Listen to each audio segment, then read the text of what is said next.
Melanie Philips shines light on this just shocking behavior by progressives. They stand shoulder to shoulder with the Muslim world, when the Muslim world in a heartbeat would kill them for what they actually live for and believe in many other areas of their life and almost everything else that they believe in. But they still stand shoulder to shoulder. It's just entirely shocking. Here's how she describes this. Marching side by side, shoulder to shoulder with Islamists. It's quite comical if it wasn't so awful, because the Islamists would basically, kill them, some of them, for what they stand for. Women's rights, gay rights. I mean, these things are inimical to Islamic society, but they are bound together by a common aim. Even though the society they want to have they are polar opposites. But they're bound together by the common aim of destroying the West and hatred of Jews and Israel. And this is enough to keep them on the streets together. But I think, as you were suggesting, there's actually a much deeper set of connections. And one of the most important is this inversion of reality.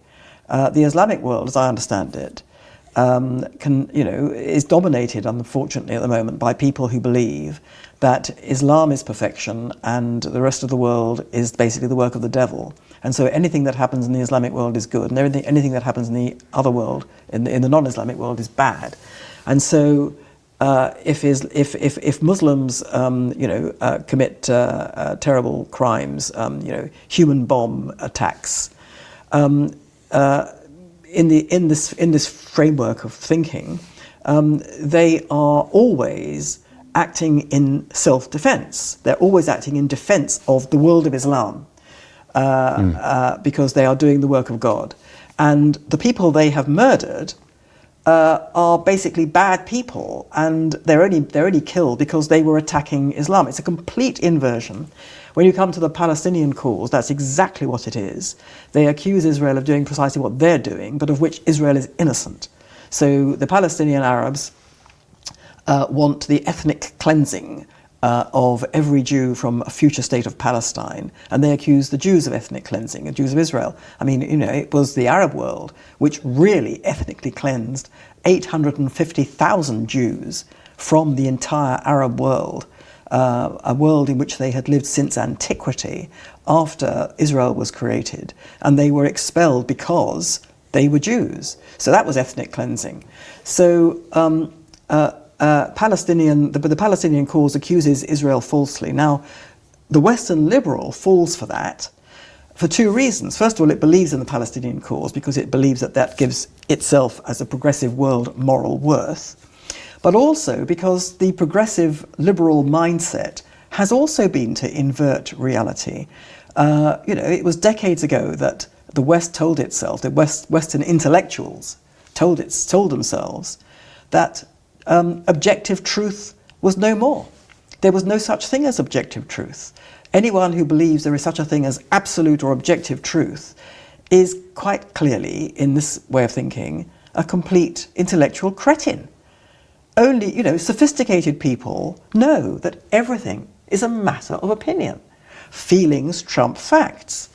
And if there are no such thing as truth, there is no such thing as a lie. And consequently, you cannot have a distinction between truth and lies. It's only a matter of opinion.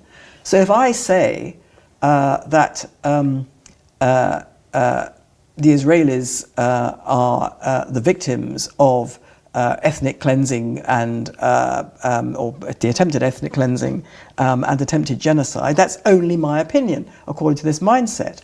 So if you get rid of truth, you get rid of rationality.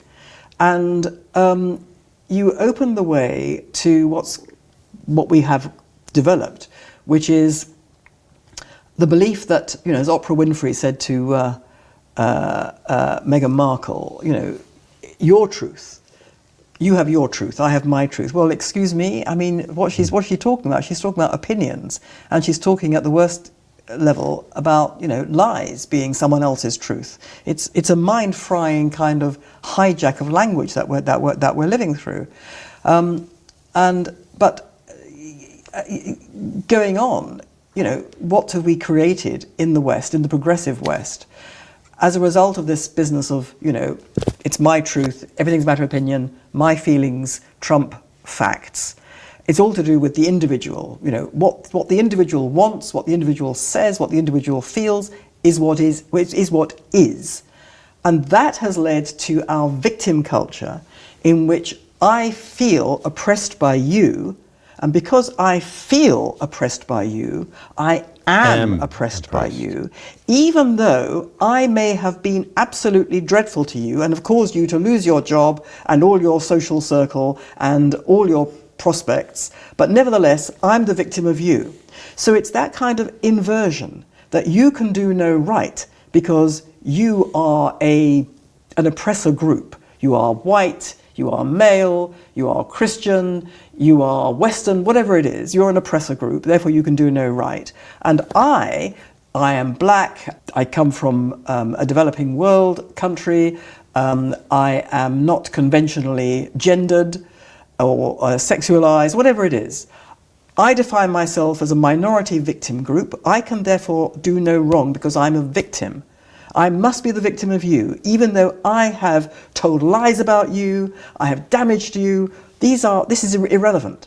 Because I feel that I'm a victim, I am a victim. So you have a Western progressive mindset, which, because it's abolished truth and reason, and because it's embraced hyper-individualism and victim culture, has inverted reality. So you have an absolute match between the liberal progressive mindset, which inverts reality for its purposes, and the Islamic mindset, which inverts reality for its purposes. So you have a marriage made in hell. This is just brilliant, in my opinion. It's so clear and articulate. And this is how two opposite worlds, where one world on an ordinary day would murder the other, are bedfellows. They are together, partners in crime against the common enemy, people living in reality. That's actually what it is. But the day that, which will never happen, but were they to be able to get rid of their enemy, the people who live in reality, what would then happen is that the Muslims would be at war with the progressives. But now they have a common cause. Of course, that common cause will never be achieved, because living in delusion never sustains itself. It just simply can't. Without getting into the whole elaboration of why it can't, hopefully you understand why it can't. Because it's delusion. You have nothing to stand on. That's why lies never sustain themselves ultimately, because you don't have legs to stand on. And that's what they're living in. And it's beginning, actually, I think we're seeing now how it is actually falling apart.